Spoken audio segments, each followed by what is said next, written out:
कृष्ण कृष्ण हरे हरे, हरे राम हरे राम राम राम हरे हरे.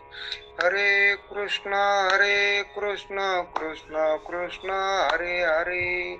हरे राम राम राम हरे हरे. हरे कृष्ण कृष्ण कृष्ण हरे हरे. हरे राम राम राम हरे हरे. हरे कृष्ण कृष्ण कृष्ण हरे हरे. पुंडलिक वरदा हरी विठ्ठल, श्री ज्ञानदेव तुकाराम. मौली ज्ञानेश्वर महाराज की जय. गोपाल कृष्ण भगवान की जय. पंढरीनाथ भगवान की जय. विनायकं गुरुर्नौमि साखरे नाम विस्मृतम्. ईशान चरण सानिध्या जीवा मुक्ता भवन्ति. साखरे वंश विख्यातं ज्ञानदान परायणम्. विनायकं गुरुर्वन्दे भवबन्ध विमुक्तये. ज्ञान प्रताप विलसत वचनामृतंच. अद्वैत भाव पटुता हित बुद्धी रहस्य. ज्ञानेश्वरस्तु भगवान अवतीर्ण एवं. श्रीरंगनाथ गुरुराज नमस्तुभ्यं.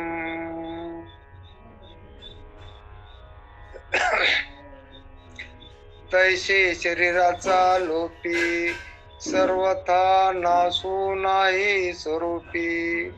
म्हणून तू हे नारोपी भ्रांती बापा. तैसे शरीराचा लोपी सर्वथा नाशू नाही स्वरूपी.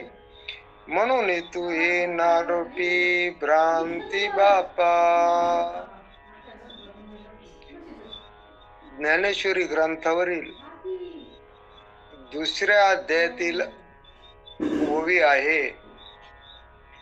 तर या ओवीमध्ये ज्ञानेश्वर महाराज नरद्यात आलेला जीवाला उपदेश करतात.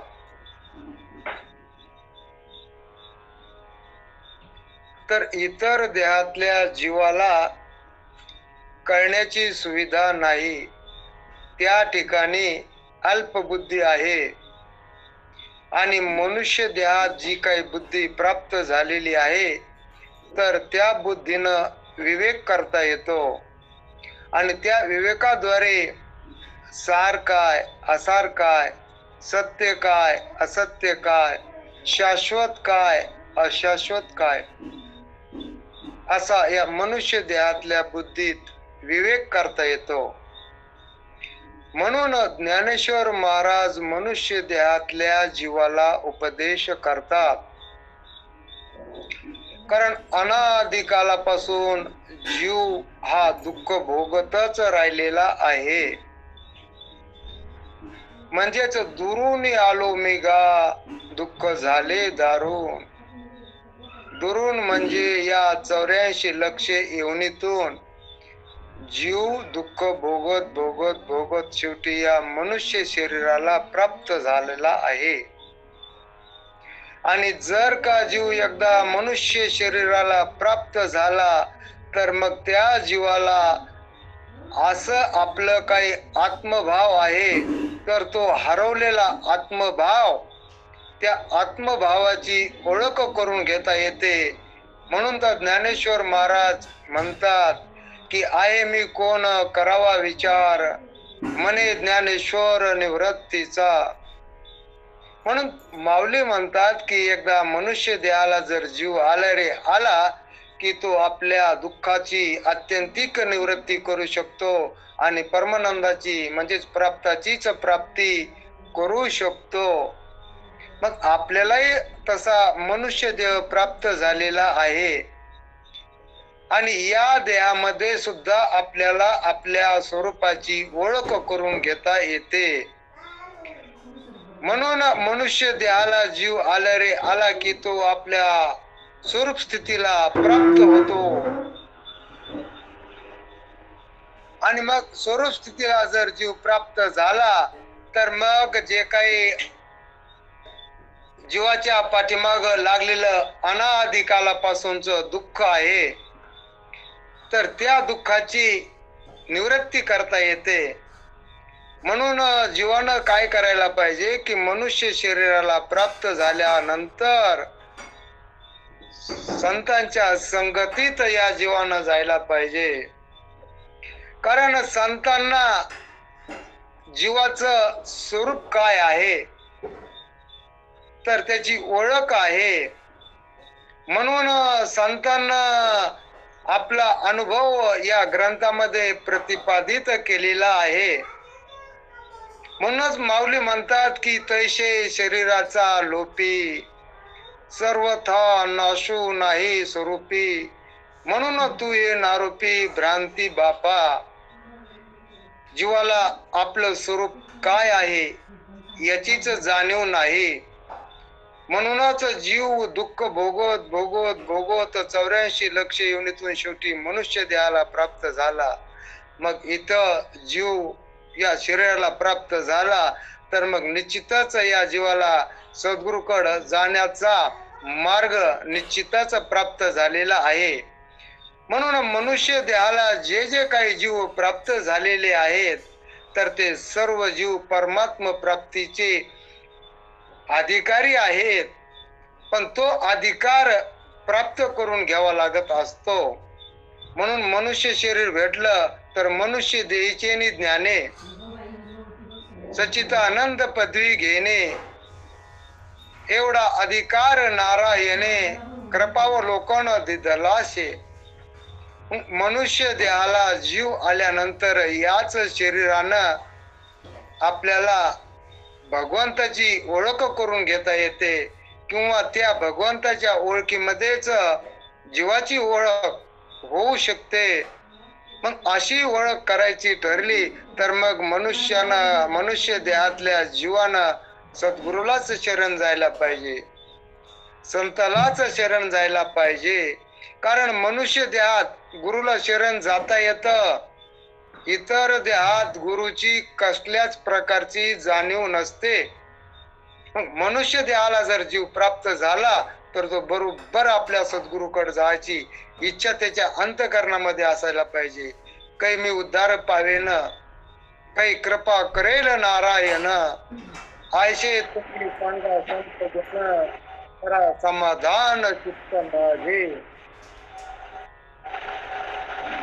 गुरुच्या भेटीमध्ये एक महाराज नेहमीच म्हणायचे की ज्या वेळेस आंबा पाडाला आलेला असतो तर त्यावेळेस रागूला किंवा पोपटाला बोलायची गरज पडत नाही. आंबा पाडाला आला की पोपट आपोआपच त्या झाडाकडे आकर्षित केला जात असतो. तस या जीवाच्या ठिकाणी साधक दशा निर्माण व्हायला पाहिजे. मग साधक दशा जोपर्यंत अंतःकरणात निर्माण होत नाही तोपर्यंत सद्गुरूची भेट होत नाही. आणि आपल्याला अनादी कालापासून जे काही आपल्या पाठीमाग लागलेलं जन्म आणि मृत्यू हे जे दुःख आहे तर ते दुःखही निवारण करता येत नाही. म्हणून माऊली आपल्याला उपदेश करत आहेत की मग आपल्याला वाटतं की मी तर काही खूप परमार्थ करत आहे, खूप परमार्थ केला, भक्ती केली, पूजा अर्चा केली, देवदर्शन झाले, तीर्थयात्राही केली. पण महाराज इथं म्हणतात की मनोमार्गे गेला तो तेथेची मुकला. मनानं जर आपण परमार्थ केला तर तो फलीभूत होईल अशी निश्चित आपल्याला सांगता येत नाही. म्हणून भगवंताचं भजन भक्ती जी काही करायची तर ती सद्गुरूच्या उपदेशानुसारच करायला पाहिजे.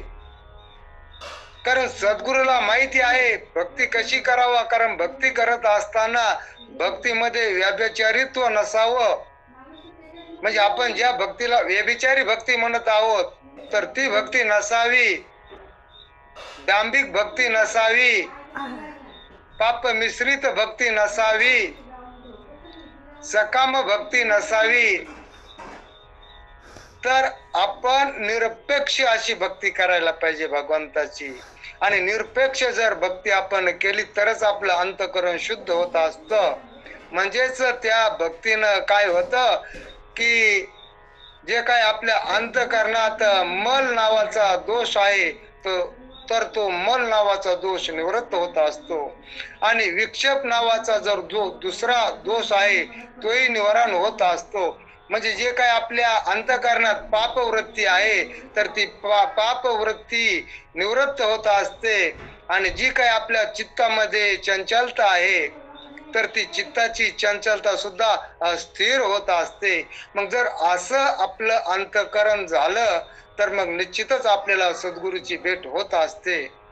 महाराज नेहमी म्हणायचे, एखाद्या वेळेस सगुण भक्तीनं आपल्याला देवाची प्राप्ती होईल, पण ईश्वराची देवाची जरी प्राप्ती झाली तरी त्याहून दुर्मिळ अशी संत भेट आहे किंवा सद्गुरूची भेट आहे. म्हणून देव जरी भेटले तरी आपलं दुःख निवारण होऊ शकत नाही. तर दुःख निवारण करणारे एकमेव संतच किंवा सद्गुरूच असतात.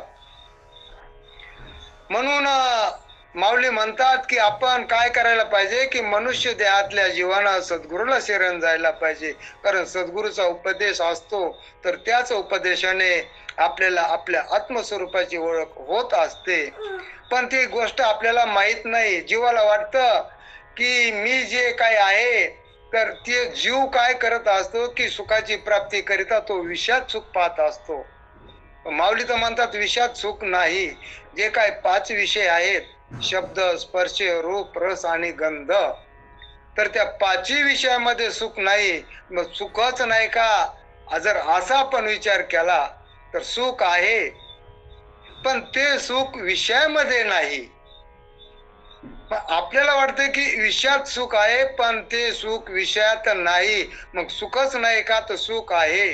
म्हणून तर माऊली एका ठिकाणी म्हणतात की तैसा हृदयामध्ये मी रामू, असता सर्व सुखाचा रामू, की भ्रांताशी कामू विषयावरी. मग जे काय सुख, आपलं सुख हेच आपलं स्वरूप आहे, पण भ्रांतीमुळं किंवा अज्ञानामुळं आपल्याला त्या स्वरूपाची ओळख नाही. म्हणून आपण सुख विषयात पाहत आहोत. म्हणूनच विषयात सुख पाहत आहोत. आणि जे काही शरीर आहे आपल्याला मनुष्य देह प्राप्त झालेला आहे तर या शरीराच्या साह्यानं जीवाला वाटतं की आपण पुण्यकर्म करावं, स्वर्गाला जावं, वैकुंठाला जावं आणि सुख आपण भोगावं.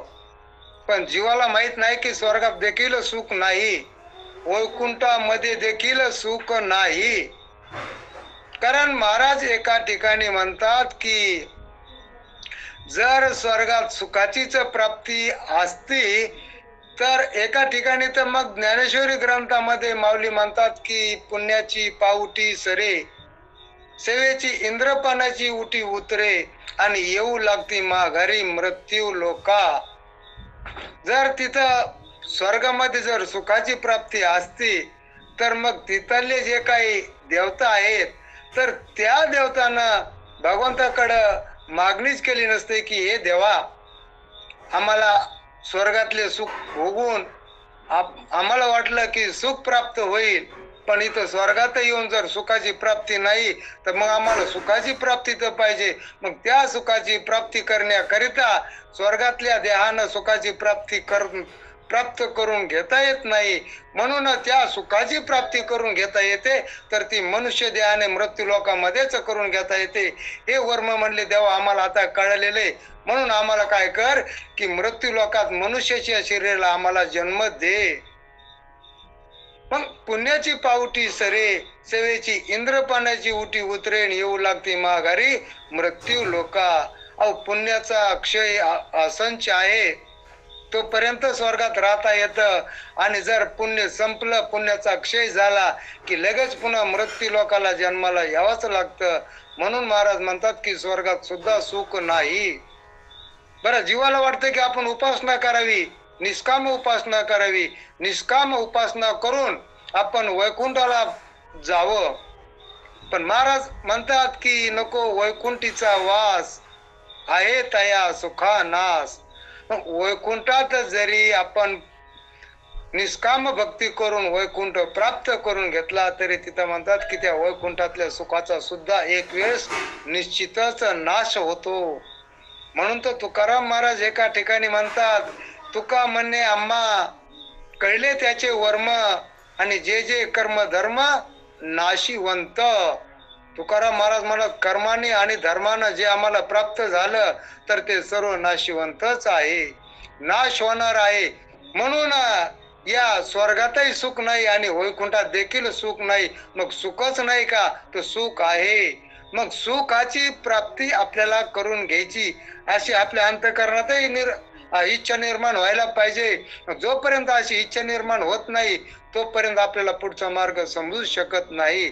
म्हणून सुखाची प्राप्ती पाहिजे तर सद्गुरूला शरण जायला पाहिजे. सद्गुरूंना किंवा संतांना माहिती आहे सुख कुठं आहे, सुख कशात आहे, सुख स्वरूप कोण आहेत हे बरोबर संत आपल्याला सांगून देतात. म्हणून आपण संतांच्या सानिध्यात जायला पाहिजे. म्हणून इथं माऊली म्हणतात की तैसे शरीराचा लोपी सर्वता नाशू नाही स्वरूपी. माऊली म्हणतात की हे पहा अर्जुना,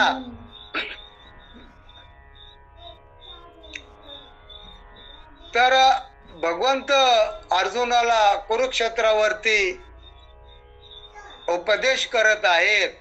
तर त्यावेळी युद्धाचा प्रसंग आलेला असतो आणि त्या युद्धाच्या प्रसंगामध्ये अचानक अर्जुन काय करत असतो की युद्धाला धनुष्यबाण हाती घ्यायचं. तर त्याला अर्जुनाला असं वाटतं की आपण युद्ध करायला तयार आहोत, पण इथं समोर जर पाहिले आपले दुश्मन कोण आहेत, लढायला कोण कोण समोर आलेला आहे, तर त्यामध्ये त्या अर्जुनाला त्याचे सर्व काही आप्तशीर दिसतात, भाऊ दिसतात, गुरु दिसतात, सर्व काही आप्तशीर दिसतात. मग अर्जुनाला असं वाटतं की देवा, मी यांना मारून मी राज्याचा भोग घेणं हे मला योग्य काही वाटत नाही. यांना मारणं आणि यांना मारून या राज्याचा भोग घेणं मला काही यशस्वी वाटत नाही. मग असं माझ्या हातून त्यांना मारून पाप करून असं अधोगतीला जाण्यापेक्षा हे म्हणले देवा, मला काय हे युद्ध नको आणि मी माझ्या भावाला समोर मारत नाही, माझ्या गुरुलाही मारत नाही, सर्व माझे समोर आप्तशीर आहेत, त्यांना मारून मला काही या राज्याचा सुखाचा भोग घ्यायचा नाही. म्हणून भगवंत अर्जुना म्हणतात की हे अर्जुना, तुला वाटत असेल की मी यांना मारलं तरच हे मारल्या जातील, अन्यथा हे मरणार नाहीत, असं काहीच नाही म्हणले. हे पाय अर्जुना, शरीर हे स्वभावताच नाशवान आहे आणि त्याचा तर नाश होणारच आहे. आणि त्या शरीरामध्ये जे काही तत्व आहे तर त्या तत्वाचा म्हणले मुळीच नाश होऊ शकत नाही. आणि तू या तत्वाला अजून ओळखलेलंच नाहीस. म्हणून तुला वाटतं की मी युद्ध करावं किंवा न करावं असा जो तुला भ्रम झालेला आहे, तर त्या भ्रमातून जर तुला बाहेर पडायचं असेल तर हे पाय म्हणले अर्जुना, जे काही हे समोरचे शरीर तुला दिसायलेत हे शरीर स्वभावताच नाशवान आहेत. म्हणून या नाशवान शरीराचा तू मारलं आणि न मारलं तरी एक दिवस नाश निश्चितच ठरलेला आहे. पण या शरीरामध्ये जी काही एक आत्मवस्तू आहे तर ती आत्मवस्तू कधीच नाश पावत नाही. म्हणून इथं तेच जे काही भगवंतांना अर्जुनाला उपदेश केलेला आहे तर तोच उपदेश ज्ञानेश्वर महाराज या ओवीच्या द्वारे सर्व मनुष्य देहातल्या जीवाला करत आहेत. म्हणून तैसा शरीराचा लोपी सर्वता नाशू नाही स्वरूपी. माऊली म्हणतात की तसा जर शरीराचा लोप झाला, शरीराचा नाश झाला, तरी प्राण्याच्या मूळ स्वरूपाचा नाश मुळीच होऊ शकत नाही. कसं म्हणले ते पहा, तैसे म्हणजे कसे, तैसे या शब्दाच्या पाठीमाग म्हणजे त्याप्रमाणे, मग त्याप्रमाणे या शब्दाच्या पाठीमाग खूप काही अर्थ दडलेला आहे. तसे म्हटले की इथं माऊलीनं एक ओवी दिलेली आहे की का पूर्ण कुंभ उलंडला तेत बिंबा कारू दिशे भ्रंशला, परी भानू नाही नासला तया सवे. माऊली म्हणतात की पाण्यानं एक हांडा भरलेला आहे आणि त्या हांड्यामध्ये दुपारच्या वेळेस सूर्य माथ्यावरती आलेला आहे आणि त्या सूर्याचं प्रतिबिंब त्या घागरीमध्ये किंवा त्या हांड्यामध्ये पडलेलं आहे. आपल्याला स्पष्ट त्याची प्रतीती येत आहे. पण तोच जर हांडा आपण उचलला आणि जर पालथा केला तर त्या हांड्यामध्ये सूर्याचं प्रतिबिंब दिसू शकत नाही. मग जरी त्या हांड्यामध्ये सूर्याचं प्रतिबिंब नाही दिसलं तरी ज्या सूर्याचं प्रतिबिंब त्या हांड्यामध्ये पडलेलं होतं तरी त्या सूर्याचा काही नाश झालेला नाही. अशी छान माऊलीनं दृष्टांत दिलेला आहे. मग जसं त्या सूर्याचं प्रतिबिंब त्या हांड्यामध्ये पडलं आणि तो हांडा पालथा केला तर त्याच्यातलं प्रतिबिंब दिसेनासं होतं. मग जरी त्या हांड्यामध्ये प्रतिबिंब दिसलं नाही तरी त्या सूर्याचा काहीच नाश झालेला नाही. हे आपण लक्षात घ्यायचं. कसं म्हणले या शरीराचा जरी नाश झाला तरी या शरीरात जे काही आत्मतत्व आहे तर त्या आत्मतत्वाचा मुळीच नाश होऊ शकत नाही. म्हणजे अजून एक परत दृष्टांत माऊलीने दिलेला आहे की ना तरी मठी आकाश जैसे मठाकृती अवतरले असे तो भंगलिया अपैसे स्वरूपची. माऊली म्हणतात की एक मठ आकाश, जे काय मठामध्ये आकाश आहे तर ते आकाश हे मठ तयार होण्याच्या अगोदरही आकाश आहेच आणि मठ तयार झाला तरी आकाश आहेच. त्या मठामध्ये आपल्याला ते आकाश परत भासतंय. मग जरी त्या मठामध्ये आकाश भासत असल आणि मठ फुटल्यानंतर किंवा त्या मठाचा लय झाल्यानंतर जे काही त्या मठात आकाश होतं तर ते आकाशाचा काही लय होऊ शकत नाही. म्हणजे इथं थोडक्यात जर सांगायचं ठरलं तर हे पहा की एखादा घट बनवायचा कुंभाराला ठरलं तर घट बनवायच्या अगोदर देखील आकाश आहेच. घट बनवलं तरी आकाश आहेच आणि त्या घटातल्या त्या घटातल्या आकाश जे घट फुटल्यानंतरही आपल्याला वाटतं की ते आकाश कुठं गेलं तर ते आकाश कुठून आलंय नव्हतं आणि कुठं जातही नाही तर ते आपल्या मूळ स्वरूपाशी ते एकरूपच झालेलं असतं. फक्त त्या घटामुळे आपल्याला ते वेगवेगळं वाटत असतं. म्हणून हे फक्त घटाचा परिणामच की आतलं आकाश आणि बाहेरचं आकाश आपल्याला वेगवेगळे वाटायला लागलेत. पण आकाश मूळ एकच आहे. फक्त त्या घटाच्या उपाधीमुळे ते आकाश वेगवेगळं वाटत आहे. तसं म्हणले या शरीरामध्ये ज्या काही कुटस्थ चैतन्याचं या अंतःकरणामध्ये पडलेलं जे काही प्रतिबिंब आहे मग ते प्रतिबिंब त्या अंतःकरणामध्ये प्रगट झालेलं आहे. मग जरी या शरीराचा नाश झालेला असेल तरी त्या ज्या कुटस्थ चैतन्याचं प्रतिबिंब त्या अंतःकरणात पडलेलं आहे तर त्या कुटस्थ चैतन्याचा मूळच नाश होऊ शकत नाही. कसं तर पहा म्हणले माऊली म्हणतात की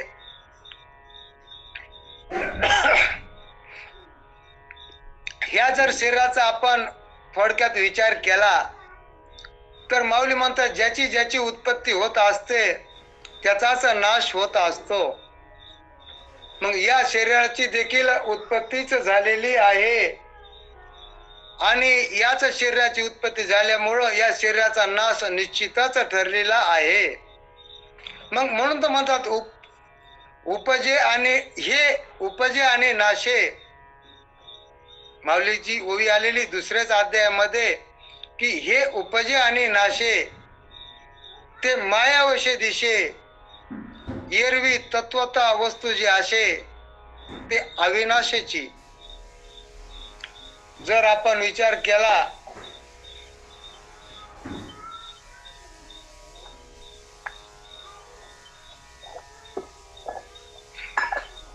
तर शरीर उत्पत्तीवान आहे.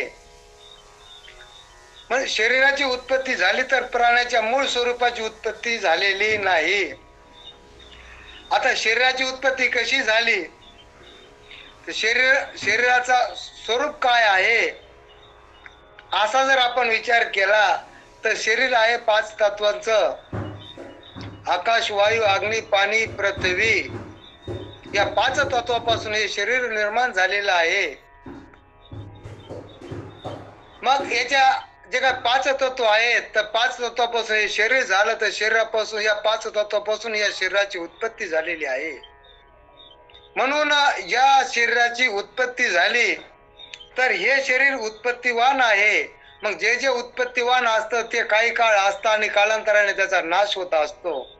म्हणून उत्पत्ती, स्थिती आणि प्रलय या अवस्था शरीराच्या ठिकाणी आहेत तर या अवस्था आपल्या आत्मस्वरूपाच्या ठिकाणी नाहीत. म्हणून उत्पत्ती, स्थिती आणि प्रलय या फक्त देहाच्या अवस्था आहेत. शरीर उत्पत्तीवान आहे. शरीर काही काळ असतं आणि कालांतराने शरीराचाच नाश होत असतो. मग हे पहा, ज्या वेळेस शरीर बादल्या अवस्थेत होतं,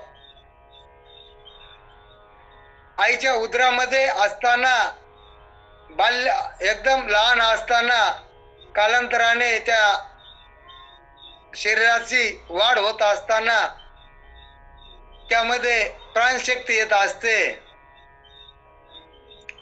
इंद्रिय येत असतात.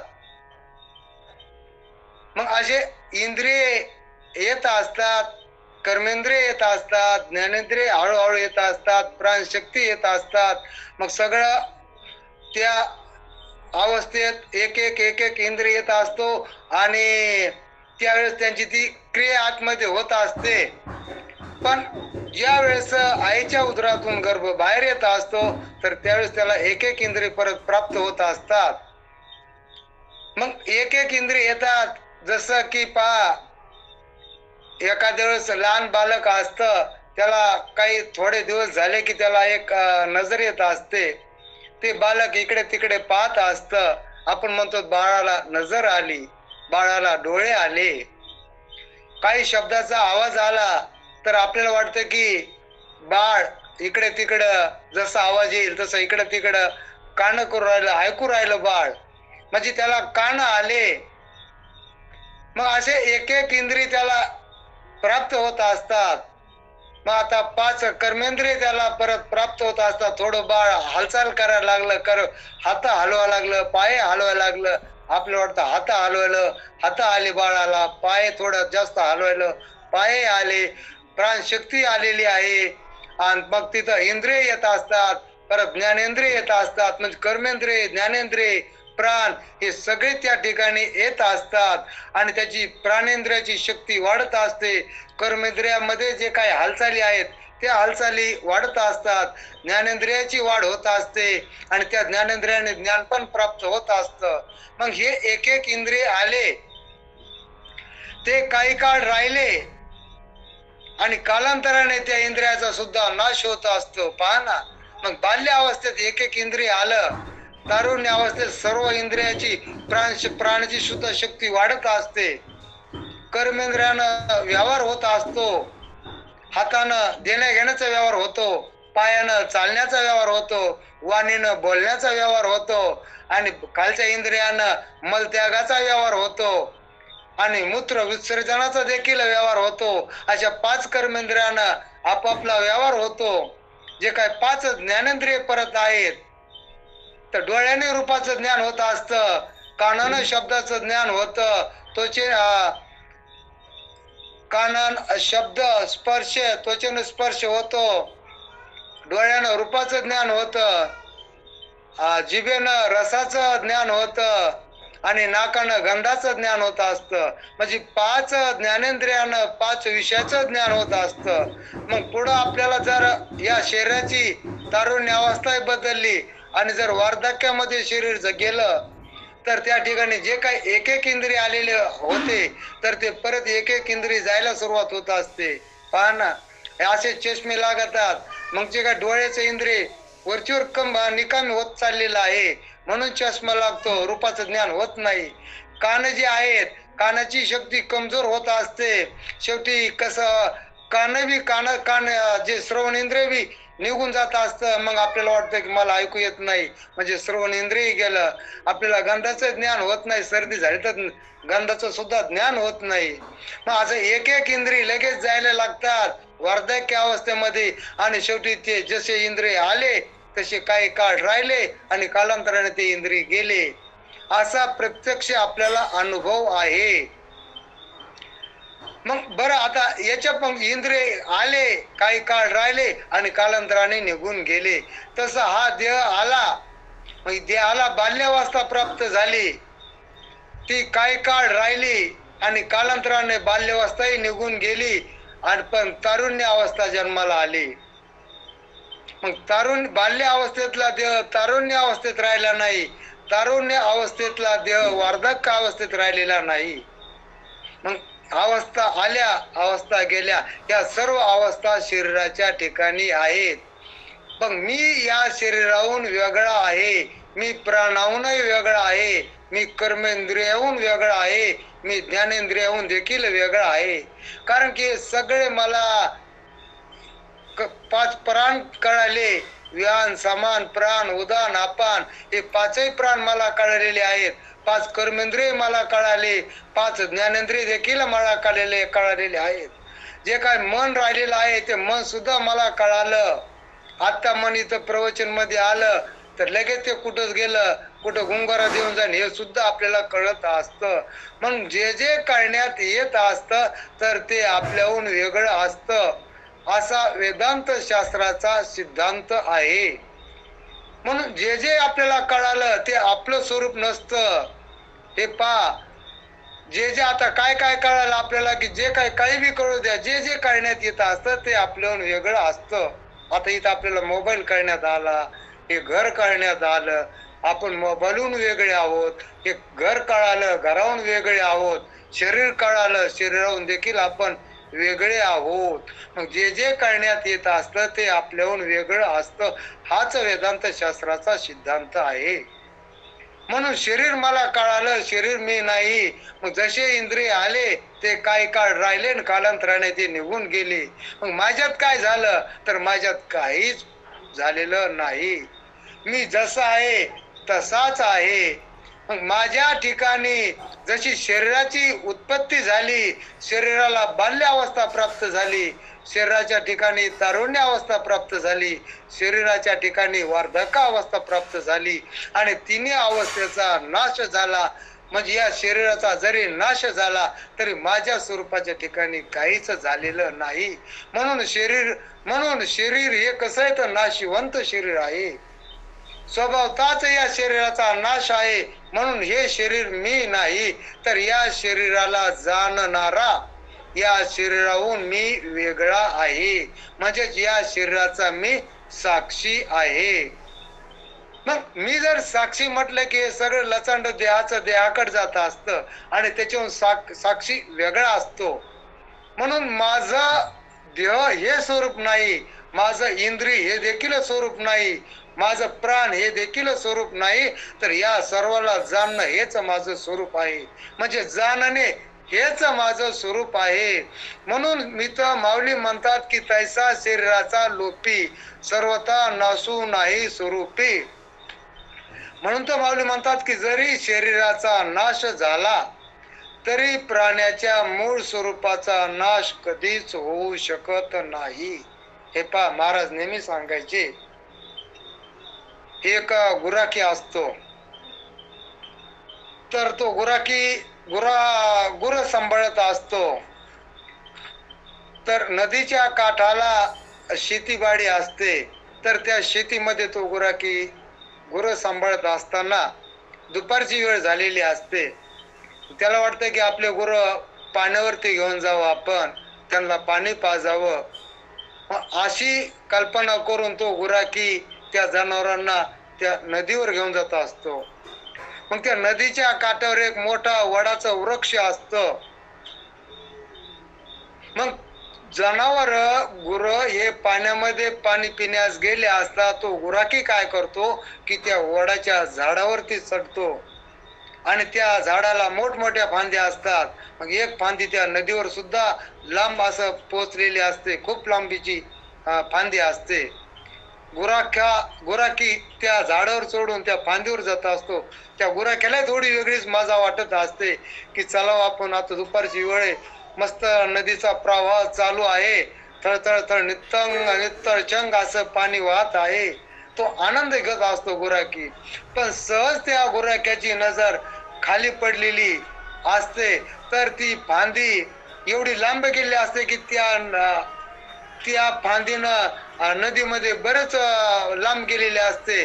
मग त्या फांदीची जी काय सावली असते तर ती सावली त्या नदीतल्या पाण्यामध्ये पडलेली असते. मग गुराख्याला वाटतं की सहज त्या गुराख्याचं खाली लक्ष गेलं की ते पाण्यामध्ये तो त्याचं स्वतःच प्रतिबिंब पडलेलं असतं. आणि मग त्या गुराख्याला वाटतं की जसा त्या पाण्याचा प्रवाह वाहत असतो तर त्या गुराख्याला वाटतं की मीच या पाण्यामध्ये वाहून चाललेलो आहे, अशी त्या गुराख्याला भ्रांती झालेली असते. आणि म्हणून तो गुराखी काय करतो की आवाज देतो, मला कोणीतरी वाचवा, मी पाण्यात वाहून चाललेलो आहे, मला कुणीतरी वाचवा, मला कुणीतरी वाचवा. असा तो गुराखी आवाज देत असताना, मोठमोठ्याने आवाज देत असताना बाजूलाच एक शेतकरी असतो. तर त्या शेतकऱ्याला वाटतं की अहो हा गुराखी पाण्यावर गुरं घेऊन गेलेला आहे, मग खरोखरच हा या नदीच्या प्रवाहात बुडून जर वाद जात असेल तर आपण जाऊन त्याला मदत करायला पाहिजे. म्हणून तो शेतकरी काय करतो की त्या नदीच्या काठावरती जातो. तर त्याला तसाच आवाज येतो गुराख्याचा, मी नदीत वाहून चाललेलो आहे, मला वाचवा, कोणीतरी मला वाचवा, मी नदीत वाहून चाललेलो आहे. मग असा आवाज त्या शेतकऱ्याच्या कानावर पडल्यानंतर शेतकऱ्याला वाटलं की इकडे तिकडे पावा तर तिथं कोणीच दिसना.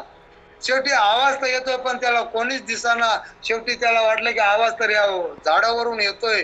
मग त्या शेतकऱ्याची दृष्टी झाडावरती गेली तर त्या फांदीवर तो गुराखी बसलेला होता. अगदी सुरक्षित असताना तो म्हणत होता की मी पाण्यात वाहून चाललो, मला कोणीतरी वाचवा. आता अक्षरशः त्या शेतकऱ्याने त्याच्याकडे पाहिलं तर तो पाण्यामध्ये पडलेलाही नव्हता, पाण्यात तो वाहूनही जात नव्हता, तर तो त्या झाडाच्या फांदीवर अगदी सुरक्षित बसलेला होता. पण त्याला असं वाटलं की ज्या पाण्यामध्ये प्रतिबिंब त्याचं पडलं ते पाणी वाहत होतं, तर त्याला असं वाटलं, असा भ्रम झालाय की मी ज्या पाण्यासोबत वाहून चाललेलो आहे. असा त्या गुराख्याला केवळ भ्रम झालेला होता, पण त्याच्या ठिकाणी कुठलीच घटना घडलेली नव्हती. कसं इकडं माऊली म्हणतात की आपल्या शरीराचा जरी नाश झाला, मग एक एक अवयव जरी या शरीरातून निघून चालले तर ते शरीराचा स्वभावच असा आहे की नाशवंत स्वभाव आहे. मग जरी शरीर नाशवंत असेल पण त्या शरीरातलं जे काही आत्मतत्व आहे तर त्या आत्मतत्वाचा नाश मुळीच होऊ शकत नाही. म्हणून शरीराचा नाश होत असताना आपल्याला वाटतं की अज्ञानी जीवाला की माझाच नाश होत आहे, मग शरीराचा मृत्यू झाला तर माझाच मृत्यू झाला, अशी भ्रांती जीवाला झालेली आहे. म्हणून माऊली तर म्हणतात की शरीराचा जरी नाश झाला तरी आपल्या प्राण्याच्या मूळ स्वरूपाचा मुळीच नाश होत नाही. कसं आहे की आपलं स्वरूप जे आहे तर त्या स्वरूपाची उत्पत्तीच झालेली नाही. मग ज्याची ज्याची उत्पत्ती होत असते त्याचाच नाश निश्चितच ठरलेला असतो. मग आपल्याला वाटेल की या शरीरात मग माझी तर उत्पत्ती झाली, मग मी कसं आलो या शरीरामध्ये? सहज आपल्याला शंका येत असते, मी शरीरात आलो कसा? अहो या शरीराला आपण आलेलो नाहीत, आपलं स्वरूप या शरीराहून वेगळं आहे हेच आपल्याला माहिती नाही, म्हणून तर संतांच्या संगती यावं लागतं. म्हणून आपण आता संतांच्या संगतीत आलो, ज्ञानेश्वर महाराजांच्या संगतीत आलो. ज्ञानेश्वर महाराजांचा उपदेश आहे की शरीराचा जरी नाश झाला तरी आपल्या मूळ स्वरूपाचा मुळीच नाश होत नाही. कारण आपलं मूळ स्वरूप कसं तर ते उत्पत्ती रहित आहे. त्याची कधीच उत्पत्ती झालेली नाही. म्हणून तर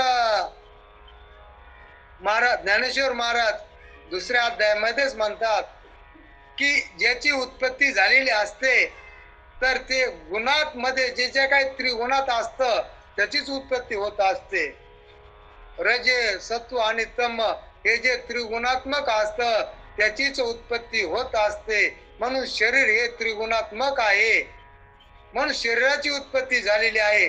आणि जे गुणाच्या अतीत असतं तेच उत्पत्तीवान असतं. आणि जे गुणाच्या पलीकडे असतं गुणात असतं त्याची उत्पत्ती असते. जे गुणाच्या पलीकडे असतं तर ते उत्पत्ती रहित असतं. म्हणून माऊली ते म्हणतात की हा गुण त्रय रहितू व्यक्तीशी अतितू अनादि अविकृतू सर्व रूप. तर हा आत्मा सत्वादी 3 गुणांनी रहित आहे. आकाराच्याही पलीकडचा आहे, अनादि आहे, निर्विकार आहे आणि सर्व व्यापी आहे. म्हणून तो उत्पत्ती रहित आहे. तो गुणाच्या पलीकडे आहे. म्हणून त्या आत्मस्वरूपाची उत्पत्ती नाही.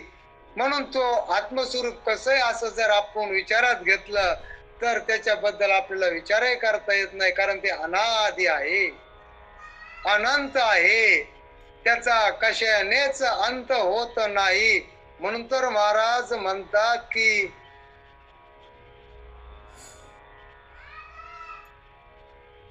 हा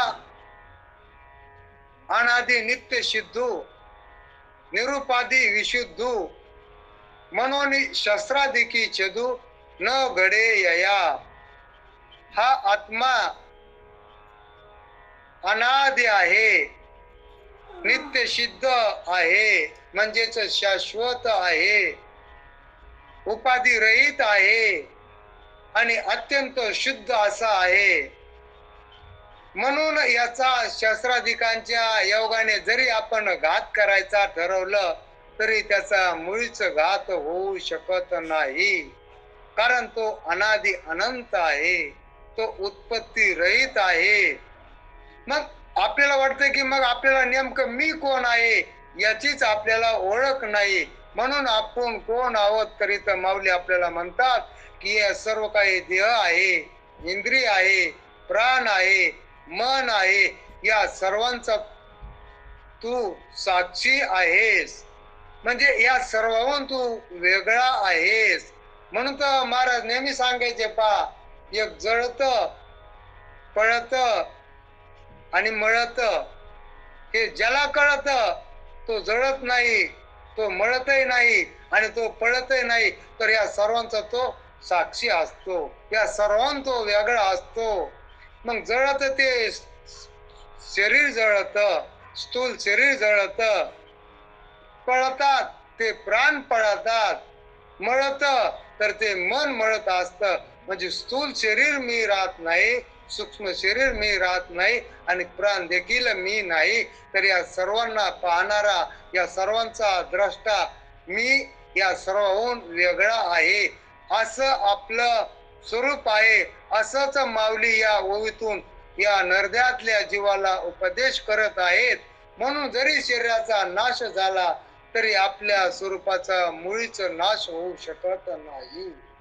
म्हणून आपल्या स्वरूपाला आपल्याला वाटतं की मग माझ्या स्वरूपाचा जर नाश नाही तर मला असं वाटत होतं, हे पाहना, सद्गुरूच्या संगतीत येण्याच्या अगोदर जर शरीर मेलं तर माझाच मृत्यू आहे अशी केवळ आपल्याला नुसती भ्रांती झालेली होती.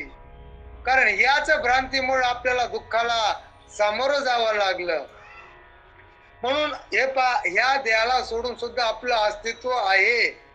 जरी शरीर नष्ट झालं तरी आपल्या स्वरूपाच्या ठिकाणी काहीच होत नाही. आपला प्रत्येकाचा अनुभव आहे, फक्त आपण लक्ष देत नाही. हे पहा, ज्या वेळेस आपल्याला बाल्यावस्था प्राप्त झाली होती आणि या शरीराची बाल्यावस्था आहे, बाल्यावस्थेत आपल्याला ज्या काही आठवणी आलेल्या होत्या तर त्या आठवणी आपण आज देखील सांगू शकतो. म्हणजे बाल्य अवस्थेत आपण होतो. मग बाल्य अवस्थेचा जर नाश झाला आणि शरीराला तारुण्य अवस्था प्राप्त झाली, मग अवस्था बदलली, बाल्य अवस्था नष्ट झाली, पण जो मी बाल्य अवस्थेत होतो तोच मी आता तारुण्य अवस्थेमध्ये आहे. आणि जो मी बाल्य आणि तारुण्य अवस्थेत होतो तोच मी या वार्धक्य अवस्थेत देखील आहे. म्हणजे बाल्य अवस्था नष्ट झाली, माझ्यात काहीच झालं नाही. परत तारुण्य अवस्था प्राप्त झाली, तारुण्य अवस्था देखील नष्ट झाली, तरी माझ्या स्वरूपाच्या ठिकाणी काहीच झालं नाही. मी वार्धक्य अवस्थेत देखील आहेत. मग वार्धक्य अवस्था शरीराची जरी नष्ट झाली तरी माझ्या ठिकाणी काहीच परिणाम होत नाही. या सर्व ज्या काही अवस्था आहेत तर त्या सर्व अवस्था या शरीराच्या आहेत आणि या शरीरावर मी वेगळा आहे. म्हणजे शरीर मी नाही, शरीर माझंही नाही आणि शरीर खरंही नाही. कारण शरीर मी काहून नाही, तर शरीराला कळत नाही, हे मला कळत. शरीराला कळत नाही कारण ज्या पंचतत्वापासून हे शरीर तयार झालं तर त्या पंचतत्वालाच कळत नाही. म्हणून या पंचतत्वाला कळत नाही तर त्यापासून बनलेल्या शरीराला कळत नाही. मग हे मला कळत, म्हणून न कळणाऱ्या शरीराला मी स्वतः आहे असं कसं मी म्हणू शकल. म्हणून शरीराला कळत नाही, मला कळत, म्हणून शरीर मी होऊ शकत नाही. बरं, शरीर खरंही नाही. आता शरीर कसं खरं नाही, आपल्याला वाटतं दिसायलंय आणि हे तर म्हणतात की खरं नाही. हे पहा, हे शरीर केवळ या जागृत अवस्थेपुरतं आहे आणि आपल्याला तर वाटतं की शरीराचा नाश झाला की माझाच नाश होतो.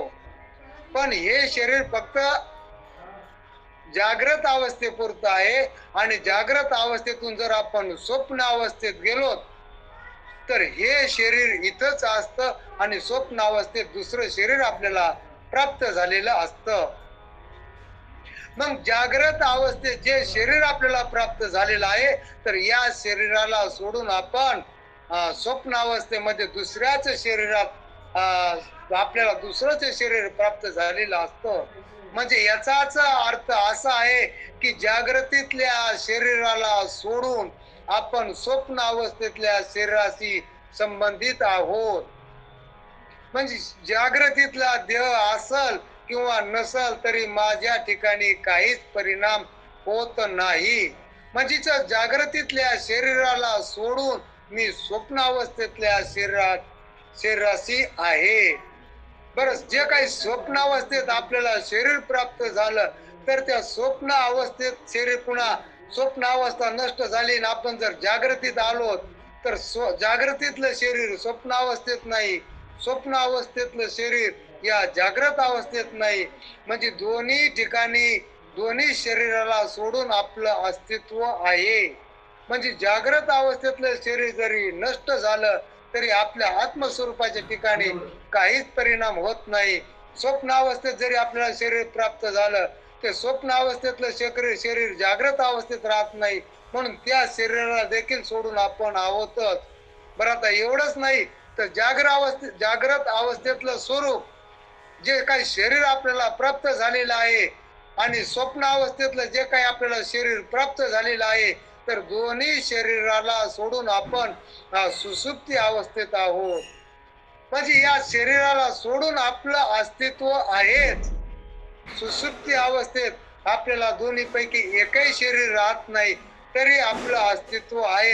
मग याचाच आपल्याला असा अनुभव आहे की जागृत अवस्थेतल्या शरीराला सोडून आपण स्वप्न अवस्थेत आहोत आणि स्वप्न अवस्थेतल्या शरीराला सोडून आपण सुसुप्ती अवस्थेत आहोत. मग सुसुप्ती अवस्थेत आपल्याला एकाही शरीराचं भान राहत नाही. नवे या जगाचंच भान राहत नाही, या सृष्टीचं देखील सुसुप्ती अवस्थेत भान राहत नाही. म्हणून जे हे शरीरचं खरं नाहीच नाही, पण ज्याला आपण जग असं संबोधितो, ज्याला आपण जग म्हणतो ते जग देखील स्वप्नावस्थेत हे जग राहत नाही आणि जागृतीतलं जग स्वप्नावस्थेत नाही, स्वप्न अवस्थेतलं जग जागृत अवस्थेत नाही. नवे जागृत आणि स्वप्न अवस्थेतलं जग सुसुप्ती अवस्थेत काहीच राहत नाही, म्हणून हे खरं नाही. पण आपण कोणत्या ठिकाणी नाहीत असा जर आपण विचार केला तर आपण जागृत अवस्थेतल्या देहात आहोत, स्वप्न अवस्थेतल्या देहात आहोत आणि दोन्ही देहाला सोडून आपण सुसुप्ती अवस्थेत आहोत. म्हणून तर आपण असा अनुभव सकाळी उठल्यानंतर सांगतो की रात्री मी सुखानं झोपलो होतो. गाढ झोपीमध्ये आपल्याला जो काही केवळ सुखाचाच आपण आनंद घेत होतो, तर तो आनंद निर्विषय आनंद आहे. मग असा आनंद आपल्याला अनुभवायचा ठरला तर तो आपल्या आत्मस्वरूपाचाच आनंद आहे. मग आपल्या ठिकाणी दुःखाचा लेश सुद्धा नाही. मग जागृत अवस्थेत विषयाचा संबंध येतो, स्वप्न अवस्थेत विषयाचा संबंध येतो आणि सुसुप्ती अवस्थेत कुठल्याच प्रकारचा विषय नसून आपल्याला केवळ सुखाचाच अनुभव येतो. म्हणून जो तो सुखाचा अनुभव आहे तर तो कुठल्याच विषयाचा नसून तो आपल्या आत्मस्वरूपाचाच आनंद आहे. म्हणून आपल्याला सुखाची प्राप्ती करून घ्यायची ठरली तर सुख हेच आपलं स्वरूप आहे. म्हणजे सुखाला आपण इतरत्र पाहायचं कामच नाही, पण त्याच विषयामध्ये सुख नाही. पण आपल्याला वाटतं की विषय प्राप्त झाला की सुखाची प्राप्ती झाली. हे पहा, महाराज नेहमी सांगायचे सुखाची प्राप्ती, विषयातून सुखाची प्राप्ती कशी वाटते आपल्याला. जर एखादा अनुकूल विषय आपल्याला झाला, जे काही 5 विषय आहेत, तर त्या 5 विषयामध्ये एखादा विषय अनुकूल जर झाला, मग अनुकूल विषयाची प्राप्ती झाली की अंतःकरण लगेच स्थिर होत असतं आणि अंतःकरण स्थिर झाले की त्या स्थिर अंतःकरणामध्ये आत्मानंदाचं भान होत असतं. म्हणूनच महाराज नेहमी म्हणायचे की अनुकूल विषयाची प्राप्ती, अंतःकरणाची स्थिरता आणि आत्मानंदाचं भान. मग अनुकूल विषय आपल्याला प्राप्त झाला की अंतःकरणाची जी काही चंचलता असते तर ते अंतःकरण स्थिर होत असतं आणि त्या स्थिर अंतःकरणामध्येच आपल्याला आत्मानंदाचं भान होत असतं. मग तो जो आनंद आहे तर तो आपल्या आत्मस्वरूपाचाच आनंद आहे. आपल्या आत्मस्वरूपाहून दुसरा कुठलाच आनंद नाही. मग सुख हे आपलंच स्वरूप आहे. म्हणून तो महाराज म्हणतात की सुखरूप ऐसा दुजा कोणी सांगा माझ्या पांडुरंगा सारिका. सुख म्हणलं की आपल्या स्वरूपाकडे पाहावं. सुख म्हणलं की आपणच सुख स्वरूप आहोत.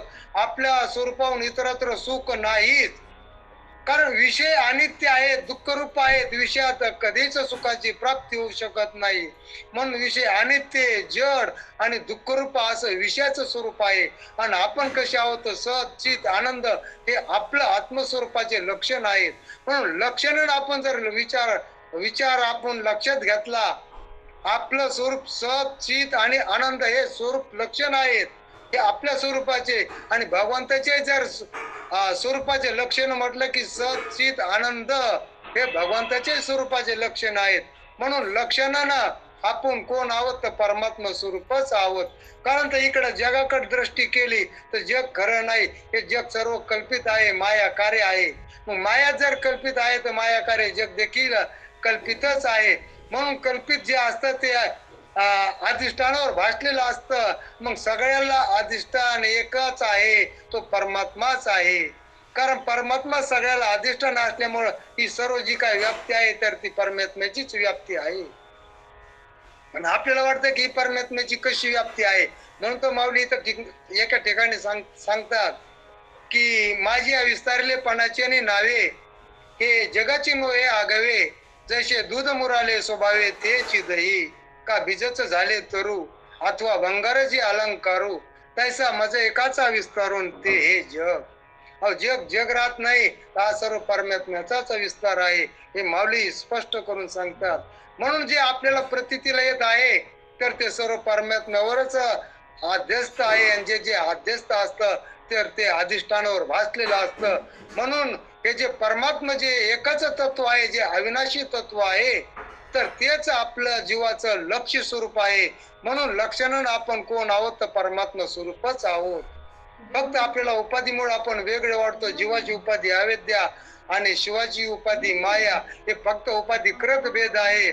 आणि जर तो उपाधिकृत भेद आपण बाजूला सारला तर स्वरूपानं आपण एकच आहोत. कारण पंचीकरण ग्रंथामध्ये दृष्टांत दिलेला आहे श्रीराम गुरुनं की जो काही धनगर मेंढ्या सांभाळत होता तर त्या मेंढ्यामध्ये जो काही त्यानं एक सिंहच पाळलेला होता, पण तो मेंढा म्हणून पाळलेला होता आणि त्याला जो पाडीतला सिंह भेटला आणि त्या पाडीतल्या सिंहानं त्या मेंढ्यातल्या सिंहाला आरोळी ठोकून त्याच्या स्वरूपाविषयी जी माहिती दिली, तर तुझं स्वरूप आणि माझं स्वरूप एकच आहे आणि त्या मेंढ्यातल्या सिंहाचं स्वरूप अजिबात जुळलं नाही आणि पर्वतातल्या सिंहाशी त्या मेंढ्यातल्या सिंहाचं स्वरूप जुळलं. तसं ज्या स्वरूपाने आपण परमात्मा स्वरूपच आहोत, हे आपलं स्वरूप परमात्म्याच्या स्वरूपाशी एक रूप जुळत आहे. म्हणूनच आपण स्वरूपाने कोण आहोत तर परमात्मा स्वरूप आहोत, आपल्याहून परमात्मा भिन्न नाही. म्हणतो ज्ञानेश्वर महाराज इथं म्हणतात की जरी आपल्या शरीराचा नाश झाला तरी आपल्या आत्मस्वरूपाचा मुळीच नाश होऊ शकत नाही, अजिबात होऊ शकत नाही. म्हणून माऊली एका ठिकाणी म्हणतात की म्हणून सर्वत्र सदा सम ते आपणच अद्वय ब्रह्म हे संपूर्ण जाणे वर्म समदृष्टीचे. मग असं माऊली म्हणतात की म्हणून हे जे सर्व आपलं चिंतन झालं, म्हणून जे काही सर्वत्र सदा आणि सम या प्रमाणात जे काही ब्रह्म व्यापक आहे तर ते आपलंच स्वरूप आहे. म्हणून आपणच ब्रह्मस्वरूप आहोत आणि या सर्वाला अधिष्ठान आपणच आहोत. म्हणजे आपण अधिष्ठान आहोत आणि आपल्याच आत्मस्वरूपावर ही सर्व चराचरांची प्रतीती येत आहे. चर आचर सर्वांची प्रतीती आपल्या आत्मस्वरूपावर येत आहे आणि सर्वांना एक आपणच अधिष्ठान आहोत, असं ज्ञानेश्वर महाराज या ओळीमधून स्पष्ट करतात. म्हणून माऊली म्हणतात की तैसे शरीराचा लोपी सर्वथा नाशू नाही स्वरूपी, म्हणून तू ये नारोपी भ्रांती बापा. म्हणून झालेली सेवा सद्गुरु बाबा महाराज किर्लेकर यांच्या चरणी सुपूर्द करून आणि तुम्हा सर्व संत महात्म्यांच्या चरणी सुपूर्द करून मी इथेच सेवेला पूर्ण विराम देतो. आजची सेवा वैभव महाराजांची होती, पण अचानक ताईनं मला फोन करून सुचवलं की म्हणे आज तुम्ही सेवा करा, कारण त्यांना काहीतरी वेळ प्रसंगानुसार अडचण आलेली आहे. म्हणून खरं तर आजची सेवा वैभव महाराजांची होती, पण ताईने आग्रह केला तर त्यामुळे मी थोडक्या शब्दात सेवा म्हणजे त्या वहीवर ज्ञानेश्वर महाराजांच्या वहीवर थोडक्यात चिंतन करण्याचा प्रयत्न केला. म्हणजे जो काही बाबा महाराज किर्लेकरांचा जो काही कृपाशीर्वादाने प्रसाद प्राप्त झालेला होता, तर तोच प्रसाद मी तुमच्यापर्यंत केवळ या चिंतनाच्या माध्यमातून पोहोचवण्याचा प्रयत्न केलेला आहे. म्हणून झालेली सेवा सद्गुरूंच्या आणि तुमच्या संत महात्म्यांच्या चरणी अर्पण करून इथे सेवेला पूर्ण विराम देतो. कुंडली विठ्ठल श्री ज्ञानदेव तुकाराम मौली ज्ञानेश्वर महाराज की जय. गोपाल कृष्ण भगवान की जय. पंढरीनाथ भगवान की जय. महाराज पसायदान घेत आहे का? घ्या ना. कोण घेत आहे का पसायदान? कोण घेत आहे का?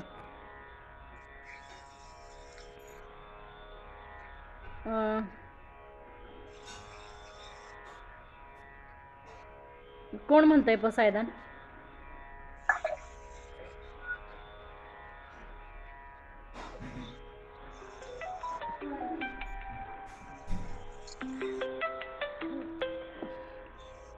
रावसाहेब म्हणताय का पसायदान?